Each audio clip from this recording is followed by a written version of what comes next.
कल सब जो बढ़िया। हमने जी, आप सभी को गणेश चतुर्थी की हार्दिक शुभकामनाएं।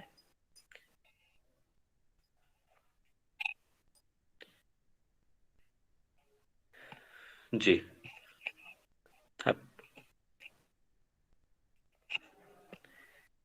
जी, हैप्पी गणेश चतुर्थी सभी को। चलिए अपने हम कार्य प्रारंभ करते हैं। सभी लोग कमर गर्दन सीधी करके बैठेंगे। नेत्र को कोमलता से बंद कीजिए।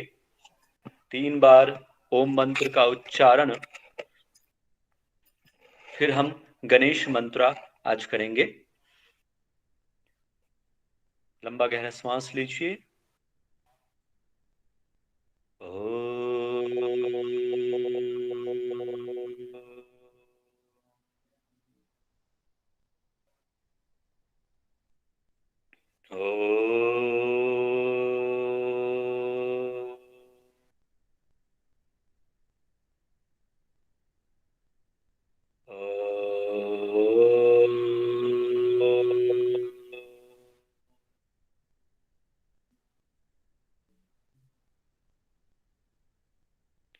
गणेश मंत्र।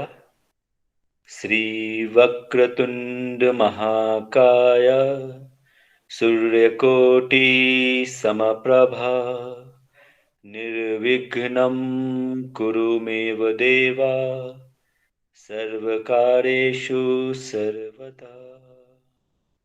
सभी मेरे साथ संकल्प दोहराएंगे।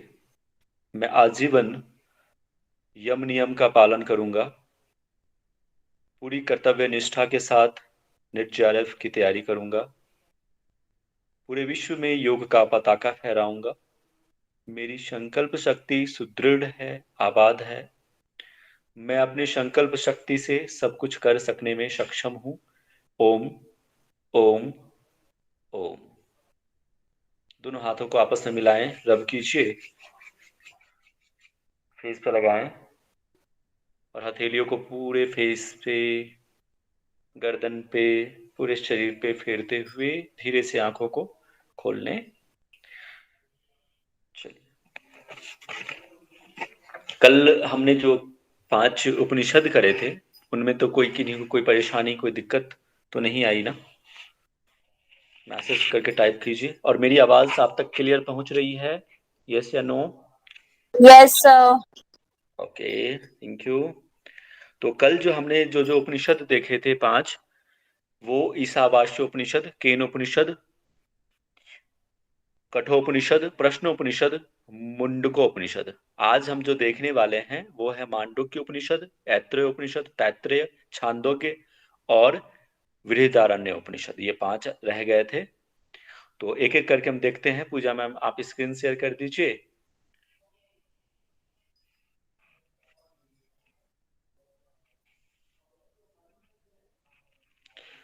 जी, कल समझ में तो आया था ना सभी को? और कल आई थिंक सारे लोग थे ही। कल की उपस्थिति ज्यादा थी, आज थोड़ा कम हो गए। सर आज गणेश चतुर्थी है ना, शायद इसलिए लोग बिजी होंगे। अच्छा अच्छा, नहीं हमने भी गणपति बैठाया और पूजा करी है, हवन करा है।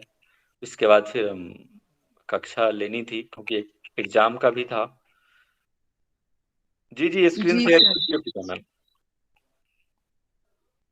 स्क्रीन शेयर कीजिए।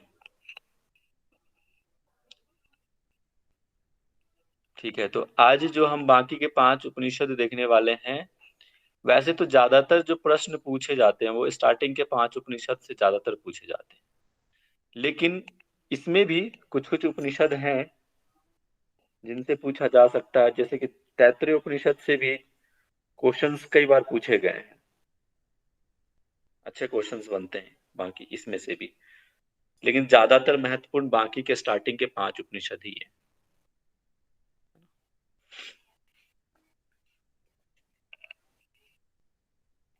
चलिए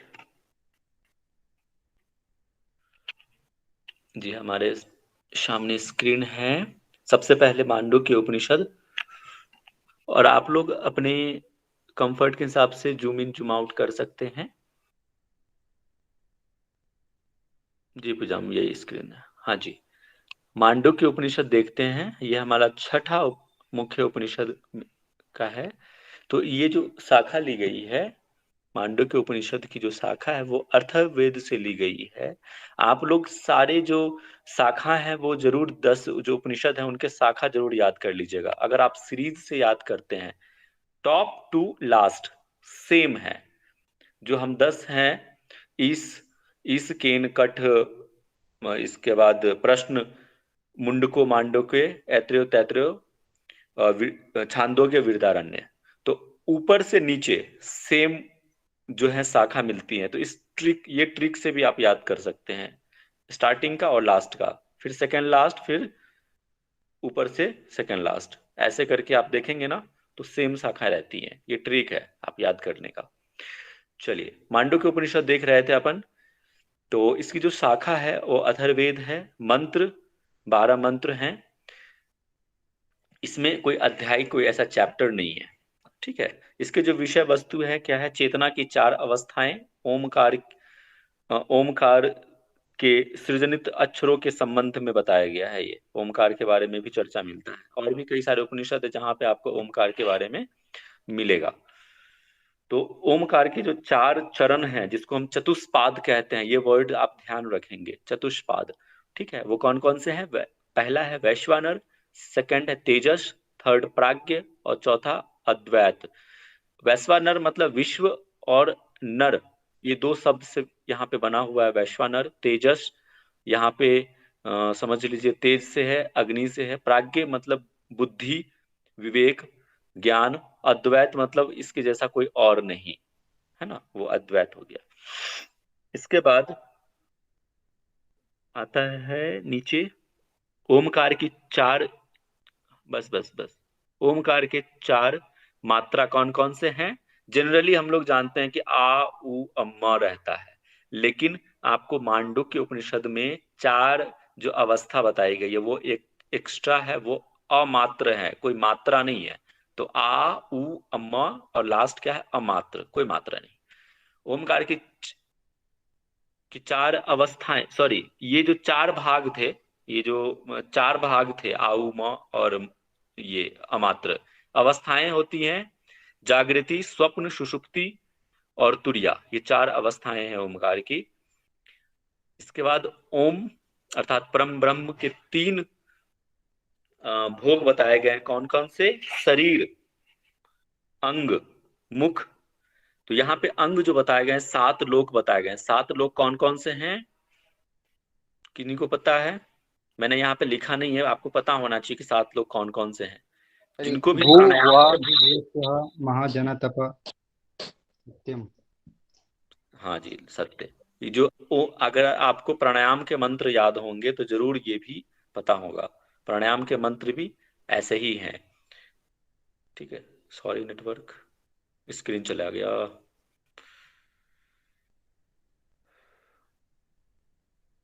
नीरज स्क्रीन शेयर कर दीजिए, तब तक ठीक है, हम चर्चा करते हैं। Okay, good. तो कौन कौन से 7 लोग थे? भू भू भुव स्वः मह जनः तपः सत्य, ठीक है, ये 7। इसके बाद आता है मुख, 19 मुख वाला। 19 मुख कौन कौन से आता है? 5 पंच ज्ञानेंद्रिय। हम्म, हाँ जी, बताएं। जी पंच ज्ञानेंद्रिय, पंच कर्मेंद्रिय, पंच प्राण और हम्म, अंतःकरण। हाँ जी, अंतःकरण बताएं, कौन कौन से अंतःकरण? मन बुद्धि चित्त अहंकार।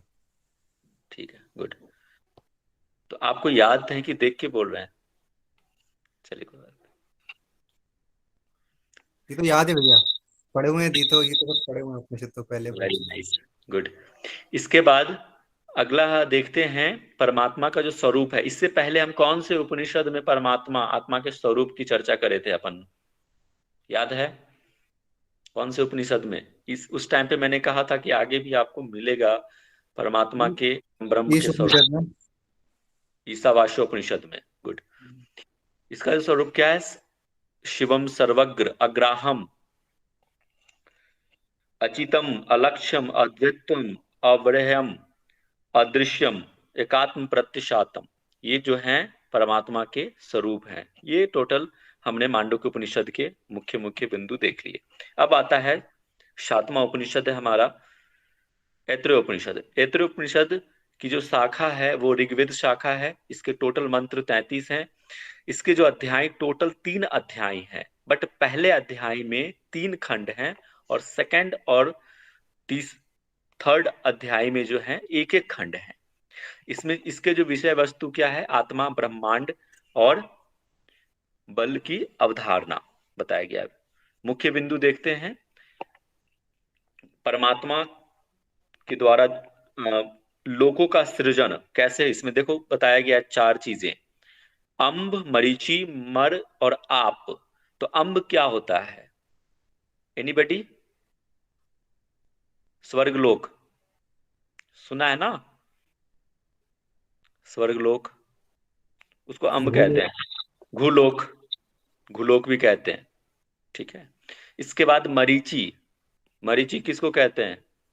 अंतरिक्ष को। अंतरिक्ष लोक। गुड। आप लोग भी सिर्फ एक ही आंसर आ रहा है, बाकी लोग भी आंसर कीजिए। लास्ट में क्वेश्चन आंसर के लिए समय नहीं बचता मैं, इसलिए मैं साथ में ही साथ आप लोग से पूछते जाता हूँ। और टाइप भी कर सकते हैं आप, ठीक है? तभी तो मुझे पता चलेगा कि आप लोग जाग रहे हैं या सो रहे हैं। ठीक है, चलिए। मर का होता है मृत्यु लोक और आप पाताल लोक। ठीक है। इसके बाद परमात्मा ने जल से एक पुरुष हिरण्यगर्भ की उत्पत्ति की है। तो ये क्वेश्चंस कई बार बन जाता है कि किसकी उत्पत्ति की है परमात्मा ने जल से, तो वो क्या है? हिरण्यगर्भ है। 8 लोक की रचना करी गई है। कौन कौन सा 8 लोक की रचना करी गई है? मुख छिद्र, नासिका छिद्र, आंख, कान, त्वचा, हृदय, नाभि और लिंग। ये 8 लोकपाल है। 8 लोकपाल की रचना करी गई है। परमात्मा द्वारा रचा शरीर कौन कौन से हैं? गाम, गाम अश्व पुरुष। यहां गाम किसको कहते हैं? गौ को। ठीक है, गाय। तो गाम, अश्व और पुरुष। अश्व बोले तो हॉर्स, घोड़ा। अपान वायु से, अपान वायु से हम क्या करते हैं? अन्न को ग्रहण करते हैं। ये भी प्रश्न कई बार देखने को मिलता है कि अन्न का ग्रहण किससे होता है? तो अपान वायु। त्रय स्वप्न बताया गया है। कौन कौन से त्रय स्वप्न है? हृदय गुहा, परम धाम, संपूर्ण ब्रह्मांड। यहाँ परम धाम के अंतर्गत जो है सत्य, गो, ब्रह्म, साकेत लोक, ये 4 चीजें परम धाम के अंतर्गत आता है। ठीक है। जीव पुरुष शरीर में गर्भ रूप में विराजमान जो होता है वो सबसे पहले क्या होता है? तो सबसे पहले होता है वीर्य। मैंने 1 2 3 करके लिख दिया है ताकि आपको समझने में आसान। सबसे पहले वीर्य होता है, इसके बाद प्रसव, फिर आत्मा अंतिम में लास्ट। अब आता है परमात्मा शक्ति। परमात्मा शक्ति कौन कौन से, कैसे समझ सकते हैं इसको? हृदय, मन, सम्यक ज्ञान। सम्यक ज्ञान किसको कहते हैं? एक समान ज्ञान। सम्यक मतलब बराबर। अज्ञान, विज्ञान, प्रज्ञान और मेघा। दृष्टि, धृति, धृति, मनीषा। मनीषा यहाँ किसी का नाम नहीं है, आप मत समझिएगा कि किसी का नाम। यहाँ कोई मनीषा तो नहीं है? ठीक है, कोई नहीं है। तो मनीषा मतलब प्रखर बुद्धि से है, मनीष बुद्धि है ना, प्रखर। स्मृति। इसके बाद प्रज्ञान स्वरूप। कौन कौन से प्रज्ञान स्वरूप के अंतर्गत क्या आता है? इंद्र, प्रजापति। प्रजापति की चर्चा हमने कहाँ करी थी बताइए? रई प्राण आप लोगों को याद है? कठोपनिषद में कर दी शायद से, या ज्ञानोपनिषद में। प्रजापति हाँ प्रजापति ब्रह्मा को। हाँ जी, हाँ प्रकाश जी बताए बताए, सबको मौका मिलना चाहिए। प्रश्नोपनिषद ना? हाँ जी। कहाँ हमने देखा था? रई प्राण हमने जहाँ पे देखा था वहीं देखा था प्रजापति। प्रजा की उत्पत्ति होती है ना? ठीक है जी, कवंदी ऋषि ने ठीक है, प्रश्न उपनिषद में देखे था। कबंदी, सही कह रहे हैं, पिपलाद मुनि से। चलिए, इसमें कौन कौन सा आता है? इंद्र, प्रजापति, पंचभूत, बीज रूप, पिंड रूप, गौ, अश्व, मनुष्य और पक्षी। ये हमारा हो गया ऐत्रेय उपनिषद समाप्त। अब आता है तैत्तिरीय उपनिषद। ये आसान है, ये जल्दी हो जाएगा, इसमें बहुत ज्यादा समझने का नहीं है। इतना भी आप कर लिए तो 110% मैं कह रहा हूं कि आपके एग्जाम के क्वेश्चंस मिल जाएंगे इसी में से। इसके बाद तैत्तिरीयोपनिषद कृष्ण यजुर्वेद शाखा से लिया गया है। इसके टोटल मंत्र जो हैं 53, 3 वल्लियां हैं इसके, और हर एक वल्लियों में 25, 13 और 15 जो हैं मंत्र हैं। पंचकोश, पंचकोश की इसमें चर्चा, ये ध्यान रखिएगा, पंचकोश ये पूछते हैं, ऐसे डायरेक्ट क्वेश्चन पूछते हैं कौन से उपनिषद में पंचकोश का वर्णन मिलता है। तो कौन सा उपनिषद है? तैत्तिरीय उपनिषद, सॉरी तैत्तिरीय उपनिषद, ठीक है, तैत्तिरीय पंचकोश। इसके बाद मुख्य बिंदु हम देखेंगे क्या क्या है। 3 वल्ली, ये इंपोर्टेंट उपनिषद है, इसको थोड़ा सा ध्यान देंगे। ये क्वेश्चन भी बनता है कि जो 3 वल्ली है कौन कौन से है, ठीक है, शिक्षावल्ली, ब्रह्मानंदवल्ली और भृगुवल्ली। तो शिक्षावल्ली के अंतर्गत 12 अनुवाक होते हैं, ब्रह्मानंदवल्ली के अंतर्गत जो है 9 अनुवाक है, और भृगुवल्ली के अंतर्गत 19 अनुवाक, ठीक है। शिक्षा की सार वस्तुएं हैं, कौन कौन से शिक्षा की सार वस्तुएं हैं बताइए, आपके सामने है रिएक्टिव। भैया अनुवाक मतलब? देखो अनुवाक मतलब यहाँ पे समझ लो तो मेरा जहां तक लग रहा है कि ये सूत्र या श्लोक से ले सकते हैं। अगर यहाँ पे किन्हीं को पता है तो बता दीजिए, मेरा जहां तक मुझे लग रहा है कि ये श्लोक होंगे। ओके भैया।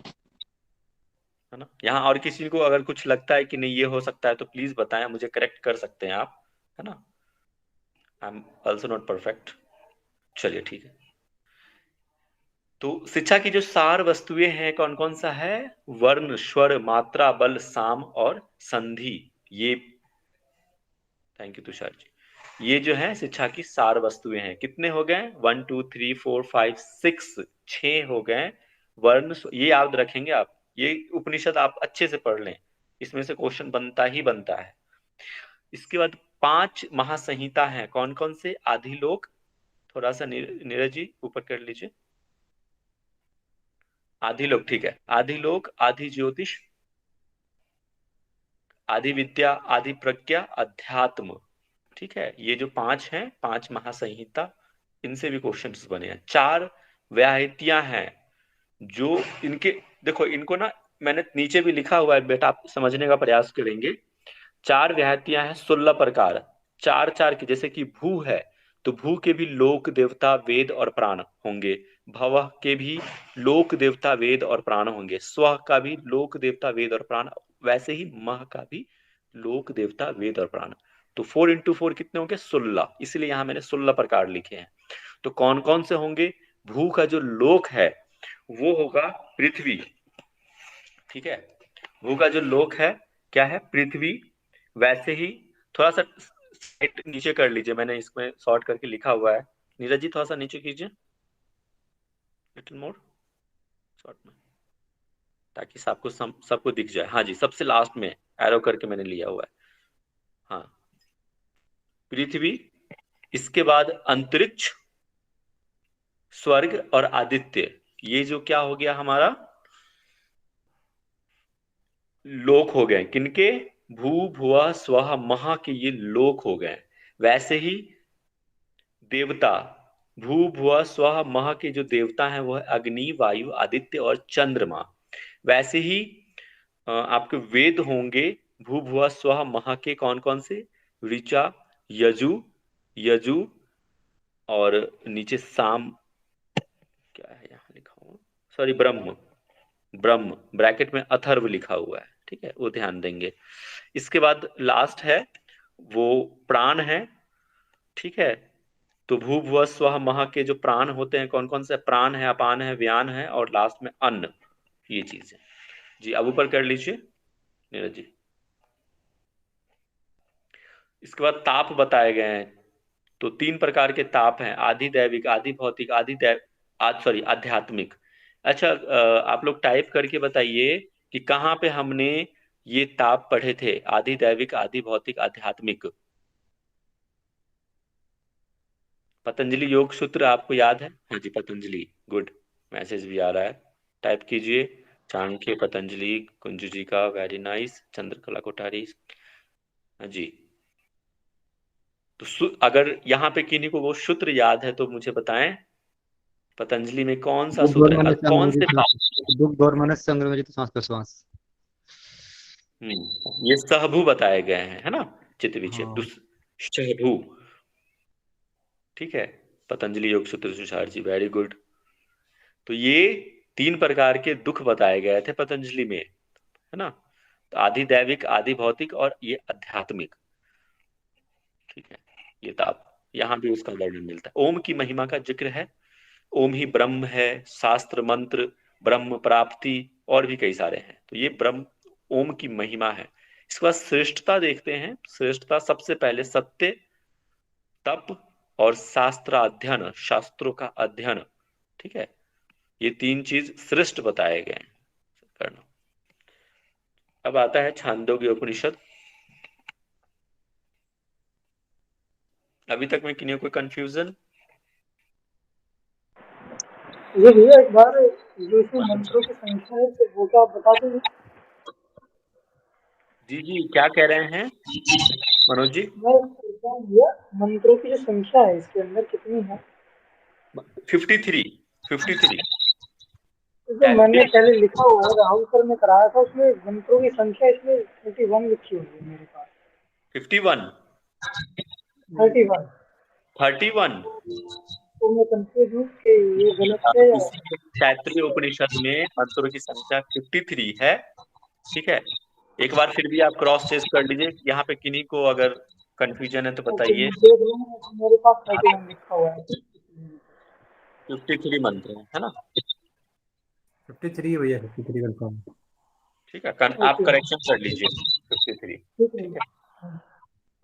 चलिए बहुत बढ़िया। अब आते हैं छांदोग्य उपनिषद। इसमें ना छंद बताया गया, इसलिए ना इसमें मतलब छंद के रूप में है मंत्र। ठीक है, इसलिए इसका नाम छांदोग्य उपनिषद पड़ा है। और अ, ये जो इसका जो शाखा है वो है सामवेद तलबगार से लिया गया है। इसके टोटल मंत्र 621 हैं। ठीक है, 621 जो है मंत्रों की संख्या है।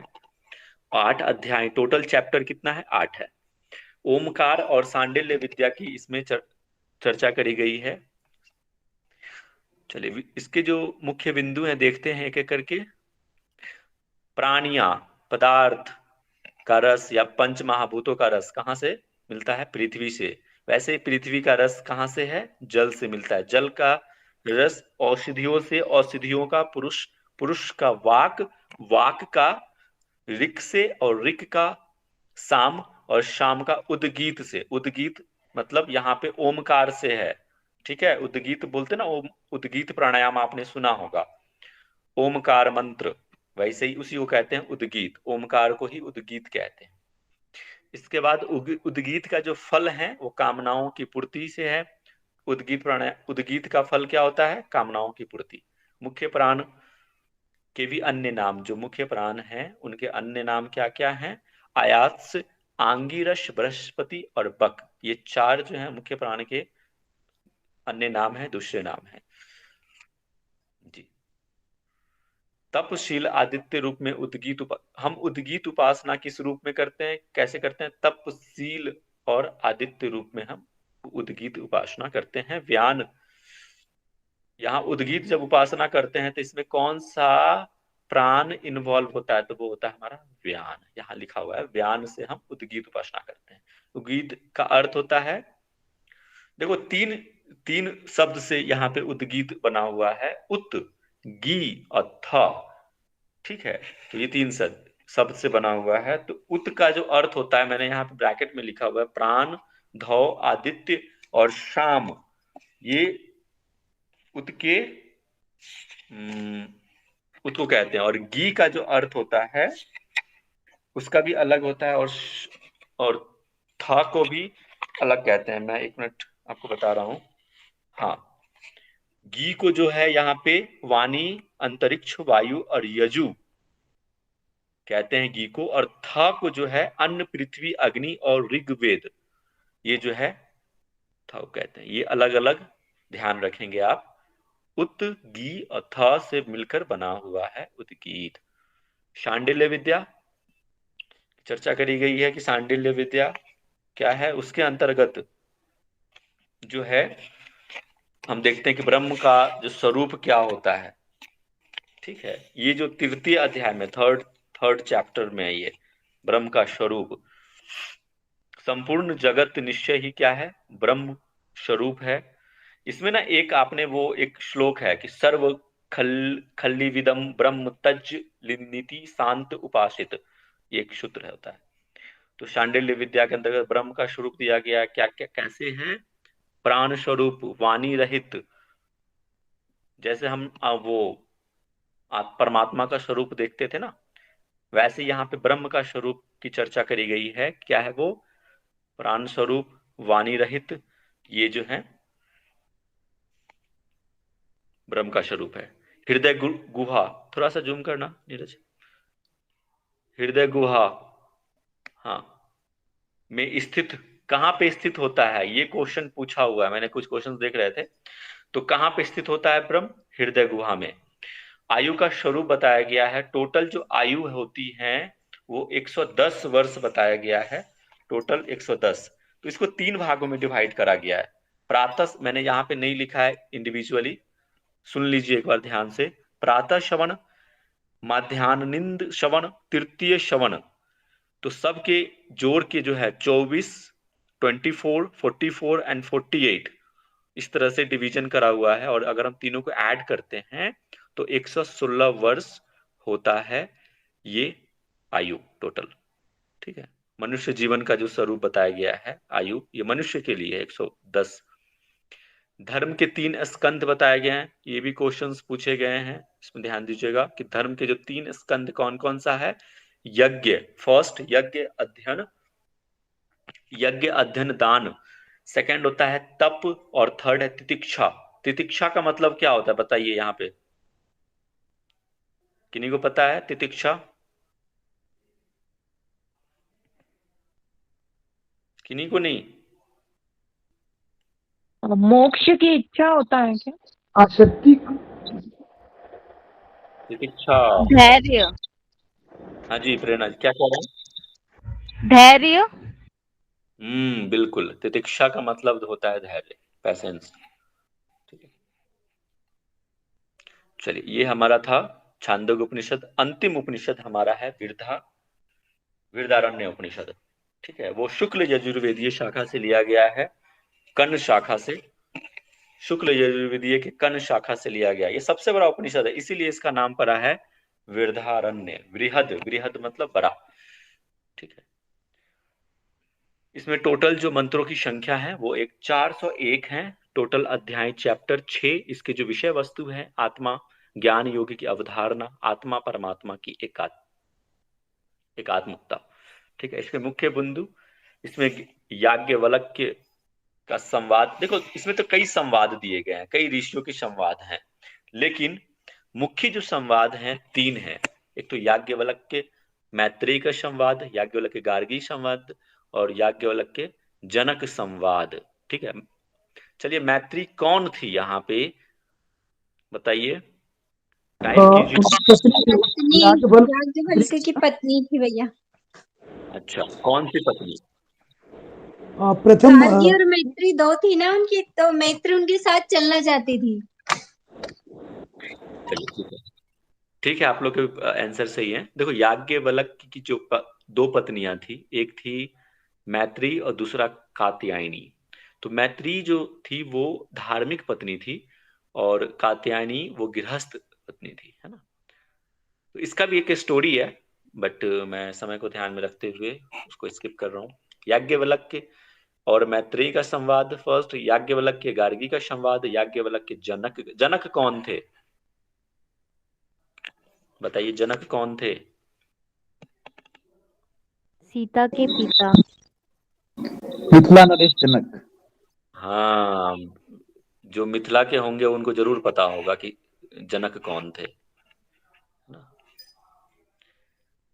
तो मिथिला नरेश कहते हैं इसको, जनक को सीता, ये राजा थे, है ना, उनके और याज्ञवल्क्य की संवाद। इसके बाद इसमें प्रसिद्ध जो प्रार्थना है मिथिला नरेश रेणु शांडिल्य जी, बिल्कुल, राजा जनक।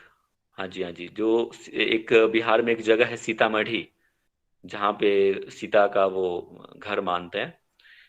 ठीक है, तो वहां से जो लोग होंगे, मिथिलांचल के जो लोग होंगे उनको पता होगा। चलिए, जो प्रसिद्ध जो कविता है, प्रसिद्ध जो प्रार्थना है इसके अंतर्गत मिलता है वृहदारण्य में, वो दो बहुत महत्वपूर्ण है। कौन सा? अस्तो माँ सदगमय, ठीक है, तमसो माँ ज्योतिर्गमय, मृत्युर्मा अमृतम गमय। ये जो इसी वृहदारण्य में मिलता है। इसके बाद दूसरा है अहम ब्रह्मास्मि, मैं ही ब्रह्म हूं। ये दो। इसके बाद पुरुष काया के बारे में बताया गया है, अर्ध वृगल। ठीक है, पुरुष के तीन अन्न, मन वाणी और प्राण, ये तीन जो हैं पुरुष के तीन अन्न बताए गए हैं। इसके बाद तीन लोक, कौन कौन से तीन लोक हैं? मनुष्य, पितृ, देव। मनुष्य, पितृ, देव, ये जो हैं तीन लोक हो गए। प्राणायाम यहाँ पे रेचक और पूरक बताया गया, और इसका फल क्या है? पूरक रेचक के जो फल है, पाप रूपी मृत्यु से छुटकारा मिल जाता है प्राणायाम के अभ्यास से। इसके बाद आत्मज्ञान। इससे पहले ना एक और उपनिषद में मैंने बताया था आपको, आत्मज्ञान की चर्चा करी थी। कौन से उपनिषद में? बताइए, टाइप कीजिए। आत्मज्ञानी कौन होता है? कहाँ हमने देखा था?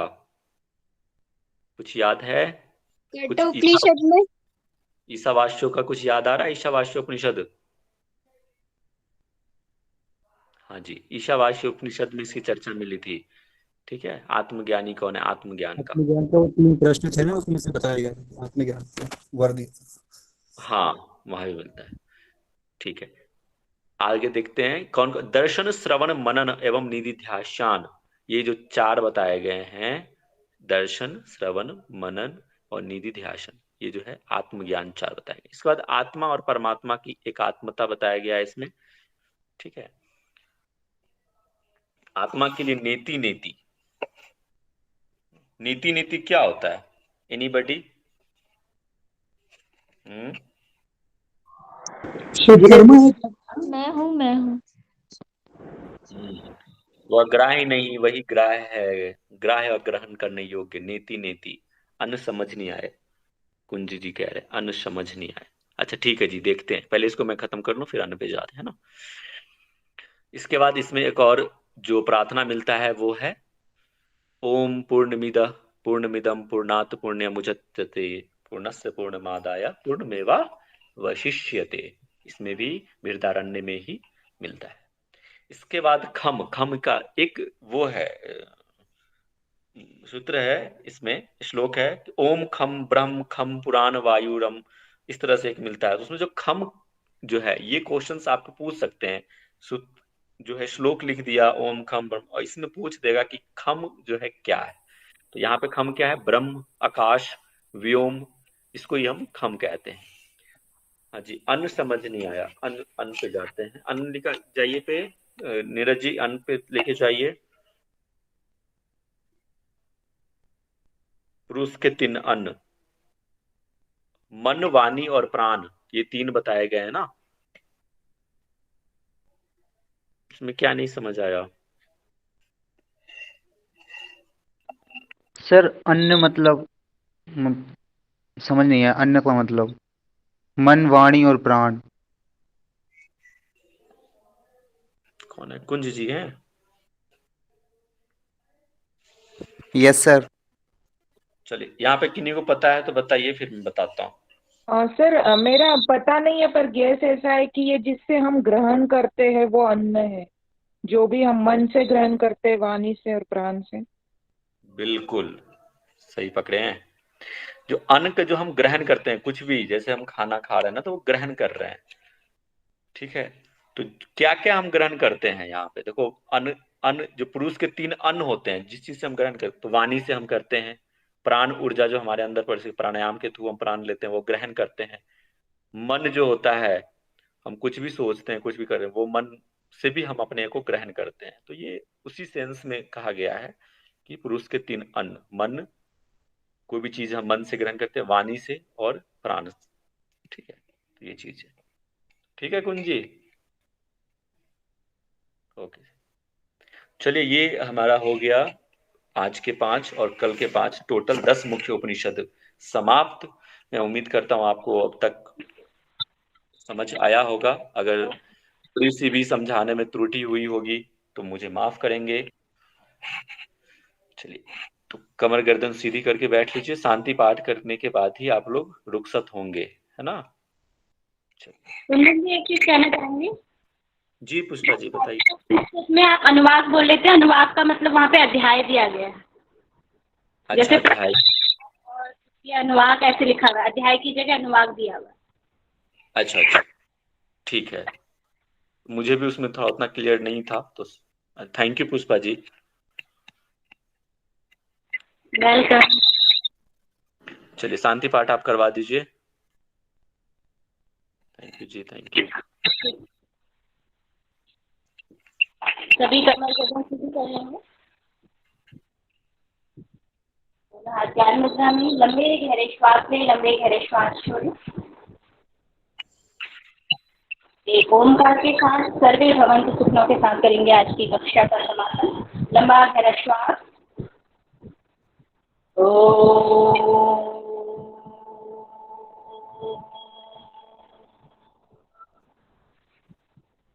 सर्वे भवन्तु,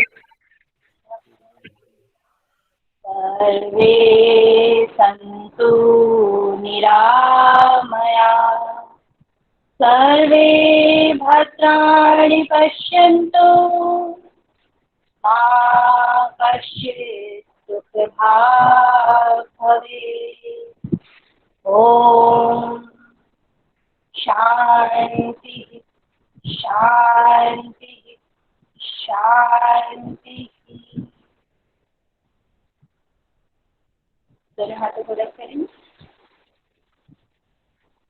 आंखें ढकें और आए वापस। सभी का धन्यवाद। चलिए, थैंक यू सो मच। आपने इतने पेशेंसली कक्षा ज्वाइन किया, थैंक यू सो मच। और एक बार फिर से आप सभी को गणेश चतुर्थी की हार्दिक शुभकामनाएं। Thank you so much.